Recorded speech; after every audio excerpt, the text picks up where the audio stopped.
Click করুন অ্যাপের bell আইকনে আর সাবস্ক্রাইব করুন এবিপি আনন্দ। সব সময় থাকুন খবরে।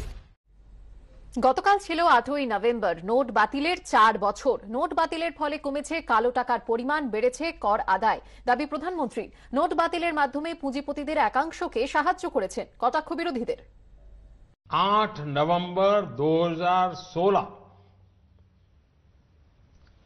की रात्रि को 12 बजे से वर्तमान में जारी 500 रुपए और 1000 रुपए के करेंसी नोट लीगल टेंडर नहीं रहेंगे। 2016 8ই নভেম্বর, 4 বছর আগে আজকের দিনেই 500 আর 1000 টাকা নোট বাতিল করে মোদী সরকার। উদ্দেশ্য ছিল কালো টাকা, জাল নোট আর সন্ত্রাসবাদকে ধ্বংস করা। কিন্তু মোদী সরকারের এই পদক্ষেপে কতটা সাফল্য এলো, এই নিয়ে 4 বছর পরেও বিতর্ক অব্যাহত। নোটবন্দির চতুর্থ বর্ষপূর্তিতে প্রধানমন্ত্রী নরেন্দ্র মোদীর টুইট, নোট বাতিলের ফলে কমেছে কালো টাকার পরিমাণ, বেড়েছে কর আদায়, স্বচ্ছতা বেড়েছে লেনদেনে, ত্বরান্বিত হয়েছে দেশের উন্নতি। নোট বাতিলের সমর্থনে কেন্দ্রীয় অর্থমন্ত্রী নির্মলা সীতারামনও লেখেন, দেশকে দুর্নীতিমুক্ত করার লক্ষ্যে নোট বাতিলের সিদ্ধান্ত নেওয়া হয়েছিল। কালো টাকার বিরুদ্ধে লড়াইয়ের পাশাপাশি কর ব্যবস্থাকে সুসংহত করা এবং ডিজিটাল অর্থনীতির পথে এগিয়ে চলাই ছিল উদ্দেশ্য। 2018 সালের রিজার্ভ ব্যাংক অফ ইন্ডিয়ার বার্ষিক রিপোর্টে জানানো হয়, নোট বাতিল অভিযানে বাজারে চালু 500 এবং 1000 টাকার নোটের 99%-এরও বেশি ব্যাংকে জমা পড়েছে। তাহলে কালো টাকা গেল কোথায়? প্রশ্নটা উঠেছে বারবার। এই নিয়ে রবিবার ফের মোদী সরকারের বিরুদ্ধে রাস্তায় নামে কংগ্রেস। সোশ্যাল নেটওয়ার্কিং সাইটেও প্রচার চলে। কংগ্রেস সাংসদ রাহুল গান্ধী টুইটে লেখেন, পরিকল্পনা মাফিক নোট বাতিল করেছিলেন প্রধানমন্ত্রী, যাতে সাধারণ মানুষের টাকায় মোদীর বন্ধু পুঁজিপতিদের লক্ষ কোটি টাকার ঋণ মুকুব করা যায়। 4 साल पहले नरेंद्र मोदी जी ने हिंदुस्तान की अर्थव्यवस्था पर आक्रमण शुरू किया।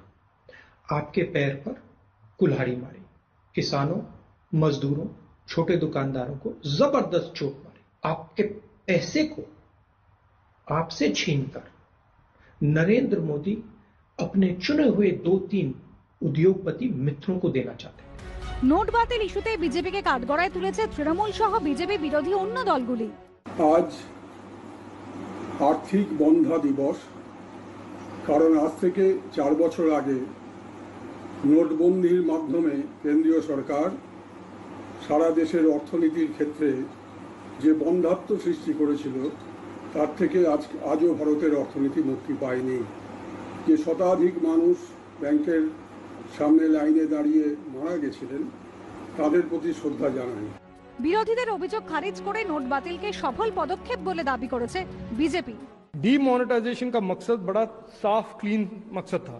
3 मकसद थे। एक तो करप्शन का एक स्ट्रांग मैसेज जाए कि हम ब्लैक मनी को टॉलरेट नहीं करेंगे, दूसरा इनफॉर्मल सेक्टर को फॉर्मलाइज करना, और तीसरा गवर्नमेंट के जो टैक्स रेवेन्यूज हैं through because of the formalisation उसका एक बढ़ावट आना।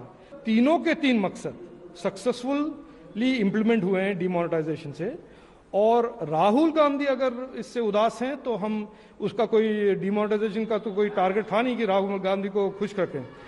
তবে অনেকেই বলছেন, প্রথম নোট বাতিল, তারপর করোনা লকডাউন, দুয়ে প্রত্যক্ষ প্রভাব পড়েছে ভারতীয় অর্থনীতিতে। জানি শাসক বিরোধী চাপানো তো চলছে অবিরাম। এবিপি আনন্দ।